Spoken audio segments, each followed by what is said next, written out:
Welcome, geometry students, to week 7 of distance learning. This week we're going to continue our statistics unit, and we're going to be looking at permutations and combinations. This will be the last week of new information for this unit, as well as for geometry.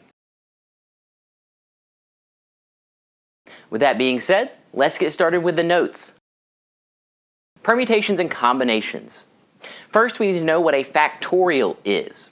A factorial is the exclamation mark. So if you see a number and then an exclamation mark, that would mean an operation that is called a factorial. It's a multiplication from that number down to 1. So if you had 4 factorial, you would multiply 4 by 3 by 2 by 1, or 24. Now that we know what a factorial is, we're going to jump into the two main terms for this lesson, permutation and combination.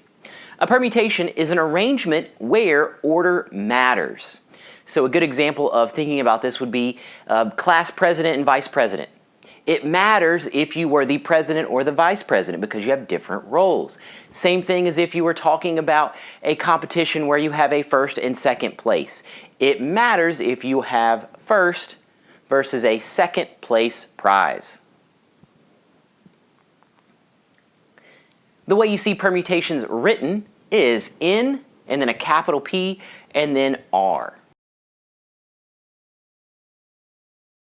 You can see this in your graphing calculator if you go to the math button and then go to the right to where you see the statistics heading, and then you should see NPR.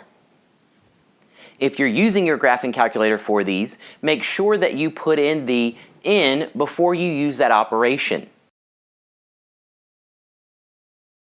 The formula for permutations, or NPR, is N factorial over N minus R factorial, where N is the total number involved and R is the number that you are choosing.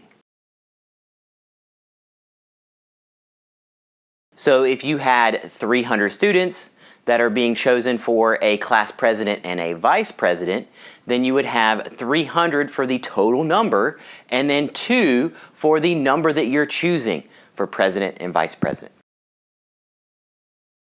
If you're choosing multiple times or repeating your process, you would have the formula of N factorial over R factorial times the next R factorial times the next R factorial. If you are spinning a wheel or you have circular permutation, it would be N factorial over N. A good thing to keep in mind is the permutations and combinations are a number, whereas the probability of these permutations or combinations, you would want to put 1 over that number. So if your permutations were 24, what would the probability of you having that? 1 in 24, or 1 over 24. And then the last key term is a combination. A combination is an arrangement where order does not matter. Some examples of combinations would be being chosen for a team. It wouldn't matter if you're the first or the last person chosen, you would still make the team. Having a raffle for the same prize. If 10 people are going to be chosen at random to get the same prize, then it wouldn't matter if you're the first, the 5th, or the 9th, you still get the prize. And then lastly, Olympic qualifying. A number of people in qualifying rounds will go to the next round. So it doesn't matter if you're first, second, third, or fourth, you still go to the next round. The formula for combinations, or NCR, is N factorial over N minus R factorial times R factorial. The big difference between the permutations and the combinations is the multiplication of R. And what ends up happening with the combinations and when you multiply R is that the combinations are always lower than your permutations. Because the combination, the order doesn't matter, so it wouldn't matter if you're first or second or third, whereas the permutation calculation includes those things. Example 1. What is the probability out of 4 students presenting a project that you go first and your friend goes second? So this will be a permutation, and we have 4 is the total people, and 2 are being chosen.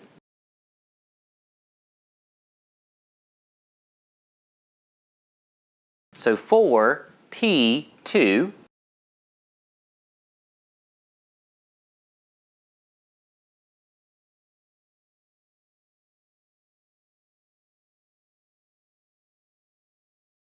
So 4 factorial over 4 minus 2 factorial.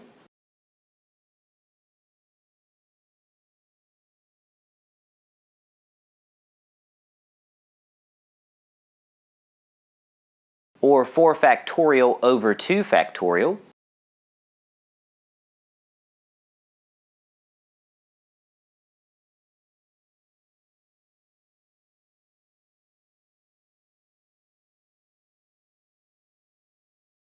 So when you do these factorials, you can notice that you're going to be canceling out a lot of the numbers. So with this one, you have 4 times 3 times 2 times 1 on top and 2 times 1 on bottom. So that means the 2 times 1 on top and bottom can cancel out.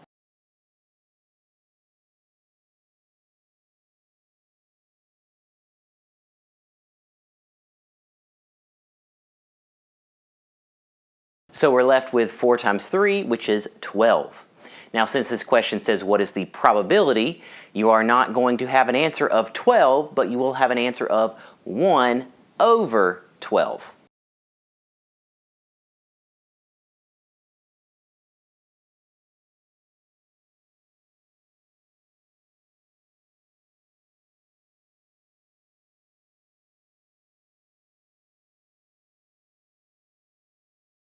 So there is a 1 in 12 chance that you will go first and your friend will go second. Example 2. A 5-digit number, where numbers cannot repeat, will be chosen. What is the probability that this number is 61357? So in this case, the order matters. So we have a permutation. So in this case, the n is 10 because you have digits 0 to 9. And then the r is 5 because we're looking at a 5-digit number.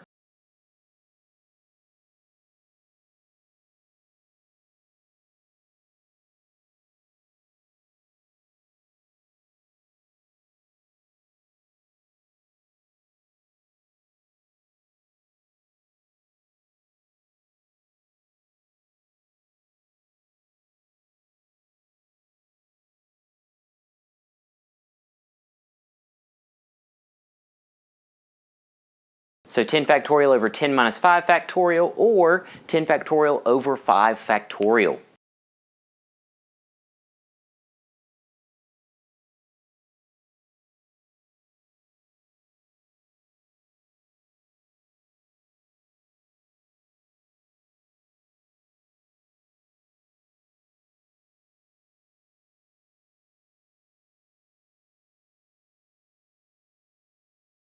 So when doing this, a lot of times you're going to notice that you'll have big numbers. So if you see something like 10, what ends up happening is you'll go 10, 9, 8, 7, 6, 5, 4, 3, 2, 1.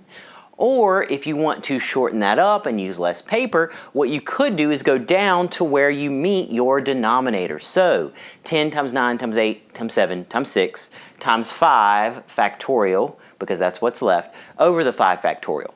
Because those two pieces will be where it cancels out. So the 5, 4, 3, 2, 1 would cancel on top and bottom.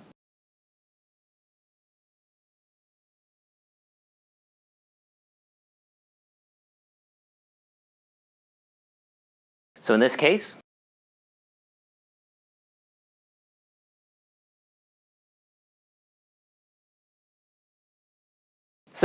there are 30,240 different permutations for this 5-digit number, and we're looking for the probability, so our answer is going to be 1 over 30,240.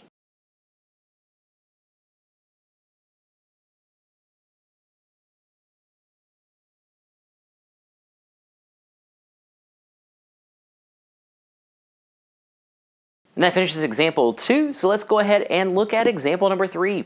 Example number 3 says, what is the probability that a 7-digit telephone number with the options being 516, 5215 is the number 556, 5211? So in this case, it is a repeating permutation.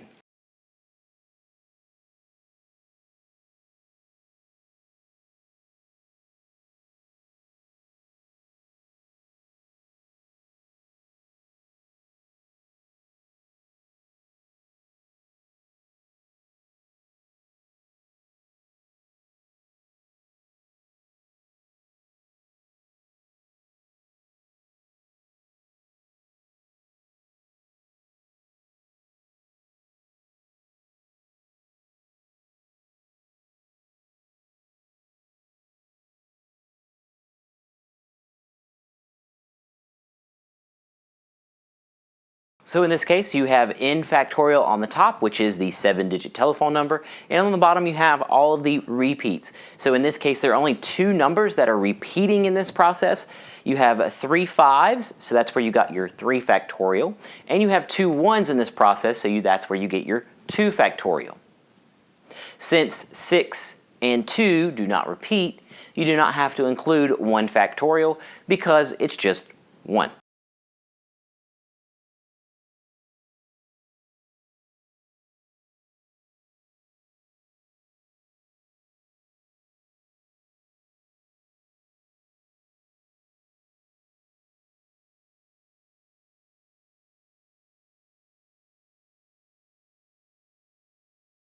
So if you wrote them all out, 7 times 6 times 5 times 4 times 3 times 2 times 1 over 3 times 2 times 1 times 2 times 1.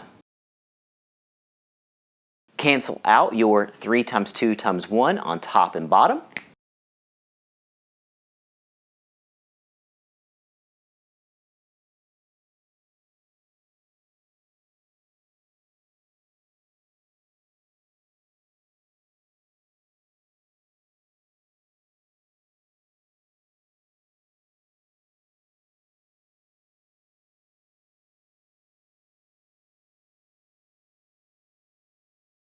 Seven times 6 times 5 times 4 is 840, and then 2 times 1 is 2.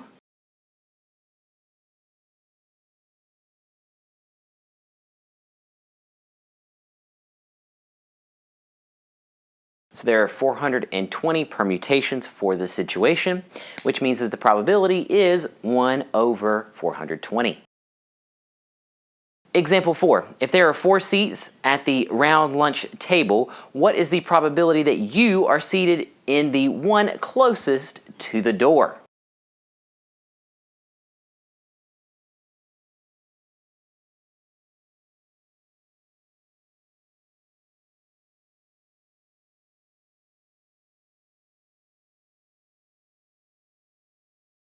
So in this case, you have 4p1, where 4 is your n, 1 is your r. So 4 factorial over 4 minus 1 factorial, or 4 factorial over 3 factorial.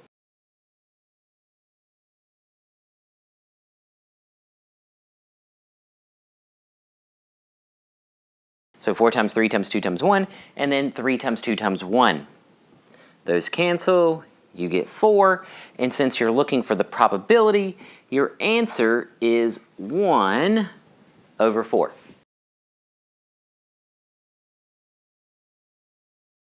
And lastly, example 5. If there are 10 names in a raffle for 3 gift cards to Target, how many combinations are possible? So this one's going to utilize your combination formula.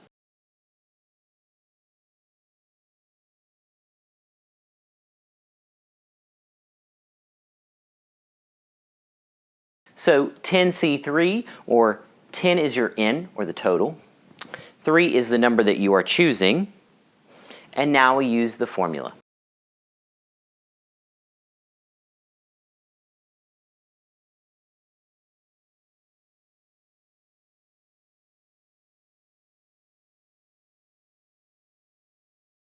So 10 factorial over 10 minus 3 factorial times 3 factorial.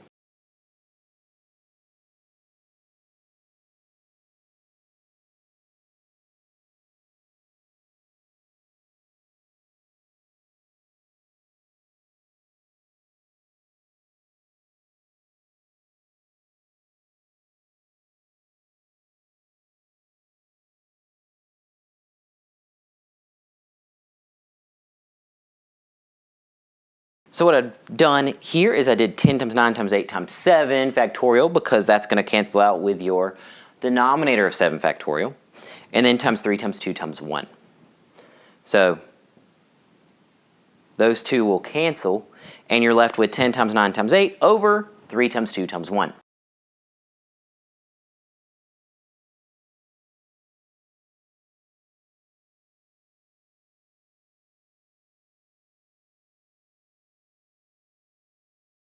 So there are 120 different combinations for this situation. That finishes up the examples for this week. Now what you're going to see is posted below the assignment for the week. As always, please continue to post, reply, chat, or email questions to me. I'll be glad to answer any of your questions. I'm going to be praying over each and every one of you this week, and I hope to see you guys soon.